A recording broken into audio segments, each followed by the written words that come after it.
Penn State men's basketball did it. They won a close game, and the Big Ten tournament is still a possibility.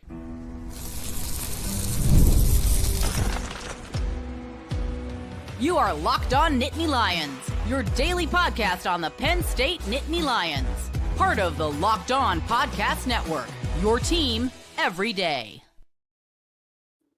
You are locked on to Penn State men's basketball. Thanks so much for making Locked On Nittany Lions your first listen and watch every single day. My name is Zach Seyko, and I am your host of this live show. Penn State men's basketball defeats Minnesota 69-60, 2-game win streak, and the Big Ten tournament is still alive and well for this team. Now, chances aren't favorable, but it's still a possibility. They just can't be one of the bottom 3 teams. They have to be in the top 15 out of 18 in order to get to the Big Ten tournament. But this team looks better. This team's playing just all around better basketball, just better passing, ball movement, communication. Still at times, I think shot selection could be better. I do think they have an issue where they do leave opposing players, opposing teams wide open. And again, that stems to communication and rotation and everything else, but they're getting better at it.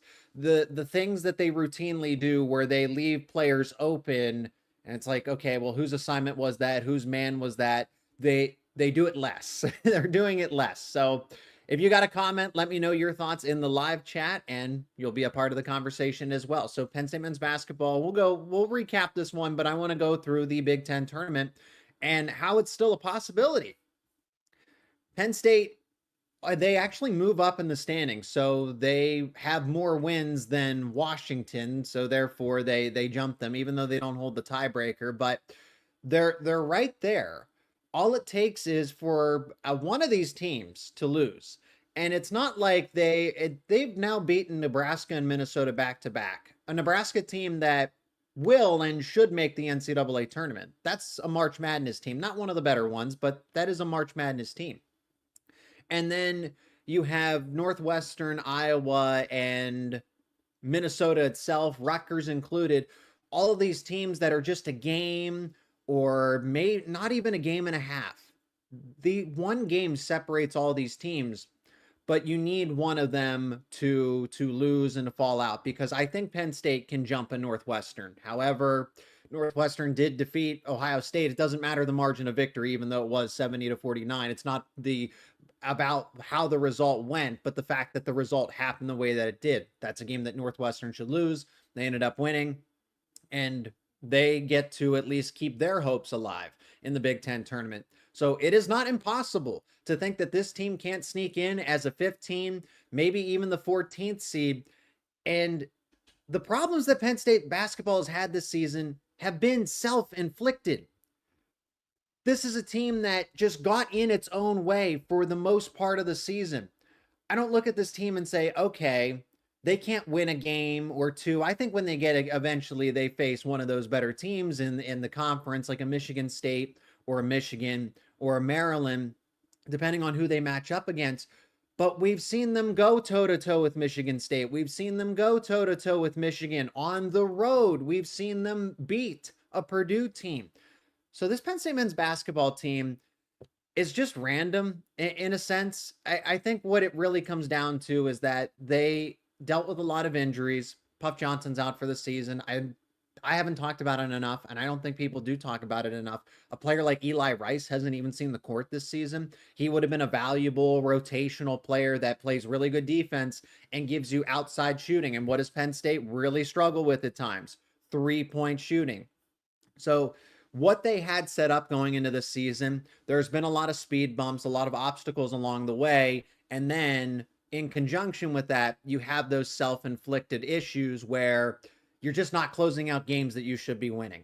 I'm not talking about the blowouts. I'm not talking about losing to UCLA, USC. I'm talking about the games where you should have beat a Michigan. You should have beat an Oregon, even though you were missing an Ace Baldwin. And then that combination of all those little losses, those close losses, they were big losses in the scheme of things, but these close ones where it's one basket, one possession, and they were leading. They weren't even trailing. They were leading in some of those other games. So Penn State is in the Big Ten tournament hunt, hey, if they get in, I don't want to see this season come to a close and they end up being the first in the first edition of this 18 team Big Ten conference where they adjusted the format of the Big Ten tournament. Penn State should not want to be on the wrong side of history to a point where they don't even make it, where they're disqualified by being one of the 3 worst teams in the conference. You don't want to be a part of that. So I mentioned it in the last show, be a bull in a china shop, go in, disrupt things. You don't have anything to lose at this point in time. Your goals were pretty lofty. There was Big Ten championship talk. There was March Madness chatter. And now it's, well, how can we salvage the season? You got nothing to lose. Play for pride at this point in time and make something happen. They have Indiana, which I believe is a beatable team. Maryland's a ranked team, and I think Maryland's played keeping tabs on them because they're coming up. Maryland is a pretty tall task, but that's senior day in the Bryce Jordan Center. So those circumstances, that matters. Penn State men's basketball plays some of its best basketball down the stretch of the season late in the February and early March. And then Wisconsin, that might be the game where it's all on the line at Wisconsin. Now, Wisconsin did lose in overtime to Oregon, and Penn State was close to beating that Oregon team. So the opportunity is there. The season is not over. Do not sell out on Penn State and say, well, they can't do it. There's no chance. No, there is a possibility. I would say it is less than 50% at this point, but if you keep stringing some wins together, you make it a little more likely. Up next is Indiana, but Penn State gets the win over a Minnesota team that beat them the first time around. Minnesota beat them, and they got revenge. So we'll go through that game a little more in depth, talk about the stats, go through the box score, and get your comments in this live show coming up next here on Locked On Nittany Lions. So don't go anywhere. And today's show is brought to you by FanDuel. FanDuel is great because when you're watching the NBA, all the action, no matter if it's at the beginning or at the end, there's no better place to get in on that action than with FanDuel. So even if the NBA action tips off and you miss it, you can keep up with the game and stay in it throughout the entire time with FanDuel, America's #1 sportsbook. With FanDuel, you can place live bets throughout the game. So even if you miss that opening tip-off, you want to bet on a fourth quarter comeback, you can stay in the action. And if you're looking for a bigger payout, you can even combine your live bets into a same-game parlay. Using FanDuel's live betting feature is great because it keeps every moment of the game exciting. So whether you're backing your favorite team for a late game rally or picking a player to hit a clutch 3, you'll never feel like you missed a chance. Plus, the app is super easy to use, and when you win, you get paid instantly. Right now, new FanDuel customers can get $150 in bonus bets if you win your first $5 bet. Just visit FanDuel.com to join today. That is FanDuel.com for your shot at $150 in bonus bets. Make every moment more with FanDuel, the official sports betting partner of the NBA. And again, thanks so much for joining this live show, Locked On Nittany Lions. Penn State defeating Minnesota 69-60. So this was a game that, just watching it, going through it, Penn State basketball just seems in a better spot.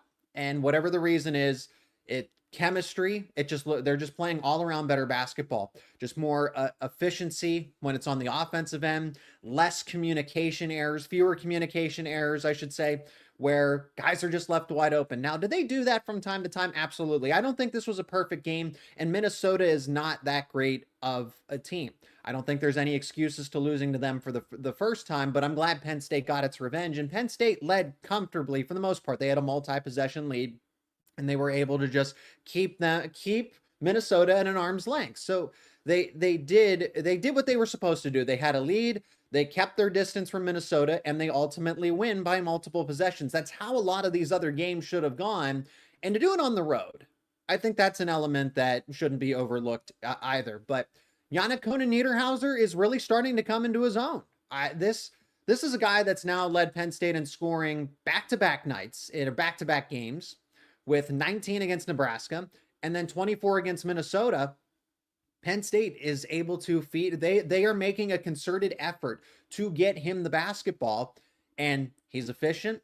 He's able to get to the free throw line. He's making his free throws. Something that I've seen Penn State struggle with on and off is either not getting to the free throw line enough or really struggling at the free throw line. They were 23 of 25. So they made those free baskets And Conan Niederhauser, to give them 24 points, he has really advanced over these past few games, and especially coming off of an injury too. He was dealing with a short-term injury there, and now he's back, and he's better than ever. So I think Penn State playing just collectively selfless basketball, it is a good sign, because Ace Baldwin Jr., when he's just your leading player. He's supposed to take the most shots. He's supposed to handle the basketball the most. And he's playing selfless. He's taking smarter shots. A lot of times when Penn State was on that losing streak and Penn State was really struggling, it was the shot selection. It was the poor possessions. It was just the quick. It was one pass, shot, you're back on defense. One pass. And it was consecutive. Were there possessions like that against Minnesota? Yes, there were, but fast break, transition, just trying to speed up the game. It's okay to speed it up and slow it down when it's part of a strategic plan, but when you're doing it just to do it, Penn State's now distributing the basketball. They're moving it around. They caught Minnesota off guard. They found a way to feed it into the paint. That's where Penn State needs to get most of its points. Close to the basket, high efficiency shots. And you do that by getting it to your 7-foot playmaker. You do it by having Ace Baldwin drive to the basket. And if they leave Zach Hicks open by trying to send over the help to cover a Baldwin or a Kern or somebody that's driving to the basket, a Dillion, it doesn't matter. Okay, any player, just rotate them through. They're all good at getting to the basket. DeMarco Dunn, really good at getting to the basket. It's that outside shot where, unless Baldwin's feeling it, there's really not, and Dillion's feeling it, there's really not a lot of other outside shooters around Zach Hicks, outside of Zach Hicks, that you can trust. So Penn State is just playing more to its strengths. They're just playing fundamentally sound basketball. Nebraska, impressive. On the road against Minnesota to get a game back where you lost to them earlier in the season, I'd love to see it for the revenge factor of it.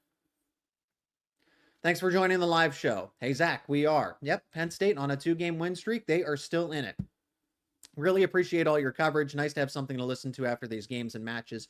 Your coverage is second to none. Well, I really appreciate the feedback. That means a lot to me, and it's why I enjoy doing these shows so much, because we just get to have a collective conversation around these teams. And I mean that when I say this show is devoted to football, wrestling, and men's basketball. Don't get me wrong, football is going to carry a lot of the news, but that doesn't mean they're going to be in the news cycle pretty frequently, but that doesn't mean we don't talk about wrestling or basketball close to just as much, right? Especially wrestling is going to get into the postseason here. And I don't want to see basketball miss the postseason. Basketball, this team is not devoid of talent, but there is this, I am still trying to figure it out between the injuries, between emotions. Emotions are going to play a role into this. You have to stay emotionally sound. And that collection of close game, and you come up short every single time, that is going to be demoralizing at the end of the day. So I think this Penn State men's basketball team had a blueprint, because I am not afraid to return to the record and say that, yeah, I thought this team was a tournament team. I thought they had all the potential in the world. But as we know, Ace Baldwin's still not 100%. He doesn't look it. There's still at times where he's not driving to the basket. Why is this defender keeping up with him? Why is he a step behind when he's playing defense? How does Ace Baldwin take a step backwards when he's a super senior? And it's because he's dealing with an injury that's just kind of keeping him not at 100%. He's still giving it his all. I respect the heck out of him for going out there on any given day and playing through the injuries and still giving Penn State 30 minutes, 35, sometimes 40 minutes. But Penn State is starting to get just more efficient basketball from Conan Niederhauser, Dillion. In this game, I think DeMarco Dunn is huge to step up in a role where he wasn't utilized that much at the beginning of the season. And then maybe it was due to injuries or whatever else, but DeMarco Dunn really should have had the opportunity to be frequently in the rotation, and now you're seeing it. I think DeMarco Dunn is a key. Yannick Conan Niederhauser being a focal point within the offense, and Penn State just playing to its strengths. Just play to your strengths. Ace Baldwin doesn't need to be taking a boatload of threes. It really should just be Zach Hicks and Dillion when he's feeling it because DeLeon, even though he's not as consistent as a Zach Hicks, but trust them. See if you can get the freshmen rotated in a little more. I like seeing Dominic Stewart out there. I like seeing a Javin Carter, but you have to be able to build that trust to where, because they do miss their assignments from time to time. They do make those freshman mistakes, and that's going to cost Penn State in these moments. So there's really not an opportunity unless you're destroying an opponent to where, all right, let's throw the freshmen out there and get them some experience. Indiana's up next. That one is 4 days away, February 26th. It's on the road. It's a night game. Well, of course, it's a weeknight game at Indiana. That's a winnable game. Penn State was the underdog today against Minnesota. They ultimately won, and they won convincingly. They blew out Nebraska, a higher caliber team that should, and I fully expect to, they're kind of on that bubble, but they're close to 500 in conference, and they're 17-10 overall. So at least right now, the resume for Nebraska looks like they are a tournament team, but anything could happen. They could go ice cold or anything like that, and Penn State could have started that cold streak for them, right? But Penn State is beating quality teams here. They just got to play catch up. They need some help. I think Northwestern has a tough schedule down the stretch, just trying to keep tabs on everybody that Penn State's in proximity with. Rutgers is cold, but they did pick up a victory recently. Iowa's lost 2 in a row. So the realistic thing is here that Penn State should be able to jump Northwestern, and fortunately, they hold the tiebreaker over Northwestern. For Iowa, they do not, and that was one of those games that they should have closed out and they should have won. They didn't, so they're going to need some reverse negative help. And Iowa's going to have to lose games so that Penn State can push itself forward. Let's see them win against Indiana first and then talk about Maryland and Wisconsin. Those are some daunting games, but Penn State, like I said, has nothing to lose here. They are expected to miss the tournament. They are expected not to win these games. Why not just go out there with a carefree mentality? And sometimes that's when you get your best. That's when, for some reason in sports, that's sometimes when you get your best results at the end of the day. Thank you so much for spending a Saturday afternoon getting ready to go into the early evening as Penn State men's basketball wins 69-60 over Minnesota. 2-game winning streak, and they're still in the Big Ten tournament. That's going to wrap it up here on this live edition of Locked On Nittany Lions. I do have one more comment, so we'll throw it in real quick. Edward, thank you so much. If only Yannick Koenen-Niederhauser had been made more of a focal point from the beginning of conference play. I agree.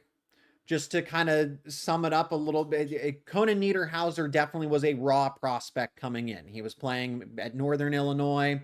He was a big body, and it does take time for him to develop. So if he wasn't ready to take on that role, Penn State was going to force feed him the basketball. So, but I do agree. I think DeMarco Dunn should have been more of, not necessarily a focal point, but just rotated in more frequently. Where was he all this time? And now he has a more of a significant role down the stretch. That's something that I think they should have focused on early on. If you're new to the show, subscribe to the YouTube channel and wherever you get your podcasts. We do this every day. We talk about all your favorite Penn State sports teams, Penn State football, Penn State basketball, of course, Penn State wrestling. It is all right here on Locked On Nittany Lions.